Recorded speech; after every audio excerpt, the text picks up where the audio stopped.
აქცენტებს გავამახვილებთ მხოლოდ ერთ საკითხზე და ეგ იქნება სიმართლე. სიმართლეს გადასტურდა ჩემს მიერ მოყვანილი 6 მოწმით, რომელიც ბრალდების მხარენ გახადა უდაოდ და ეს იმას ნიშნავს, რომ თითოეულ სიტყვას, რომელიც გამოკითხვის ოქროში არის მითითებული და ეთანხმა, კერძოდ იმას, რომ ნიკოლოზ ჯავახიშვილს არავისთვის არ შეუძლია საფრთხე და სამართალდამცავების მიმართულებით არანაირი პიროტექნიკა არ გაუწია.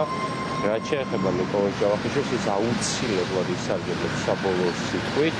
მე ვერ ვიცი წინასწარ ის რა განცხადებას გააკეთებს, ის თავისუფალია თავიდან ბოლომდე იმ სიტყვაში, რასაც ითქვის და ამას ყველანი მოусმენთ სასამართლო დარბაზში.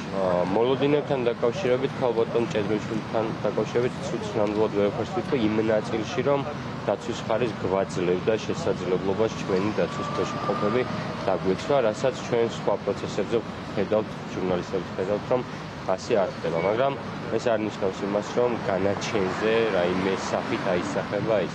ჩვენ წარვადგინეთ բոլონოვი მტკიცებულება, ბრალდების მხარემ ერთი მტკიცებულებაც ვერ წარმოადგინა იმას დაკავშირებით, რომ ნიკოლოზ ჯავახიშვილს რაიმე დანაშაული აქვს ჩადენილი, ხოლო საბოლოო ჯამში მოლოდინებზე კონკრეტულად ვეფერს ვერ ვთქვი, განაჩენი გამოაჩენს იმას, რა რეალობის წინაშე დგას არა მარტო ქართული საზოგადოება, არამედ ზოგადად სამართლის სისტემა საქართველოში. თითქმის 9 თვე გავიდა 4 სექტემბერს გადის 9 თვე ზვიად ცეცხლაძის დაკავებიდან. გამოძიების მანძილზე იმის მიუხედავად, რომ ბრალდების მხარემ დააგრძელა წინა სასამართლოს ხომის ვადა და უნდა წარმოედგინა მტკიცებულებები, რაც ფაქტობრივად სრულყოფილი გამოძიების შესაძლებლობისთვის ითხოვა ბრალდების მხარემ ეს ვადა.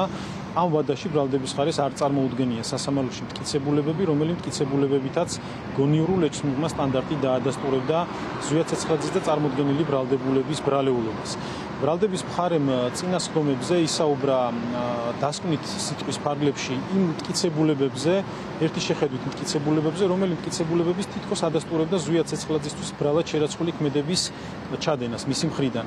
მაგრამ რეალურად ბრალდების მხარეს არ უსაუბრია კონკრეტულ ფაქტებზე, მტკიცებულებებით, რომელი მტკიცებულებებითაც გონიურულ ეჭვმიღმა სტანდარტი დაადასტურებდა მისთვის ბრალად შერაცხული ქმედების ჩადენას და შესაბამისად ჩვენ დღეს დასკვნით ნაწილში შევეცდებით, რომ ძალიან მოკლედ გავაკეთოთ აქცენტები მუხლის დისპოზიციაზე, ასევე იმ მტკიცებულებებზე, რომელი მტკიცებულებებიც იქნა წარმოდგენილი ასევე დაცვის მხარის მხრიდან და იმ დარღვევებზე, რომელი დარღვევებიც ძალიან მრავლად არის ზვიად ცეცხლაძის სისხლის სამართლის საქმეში.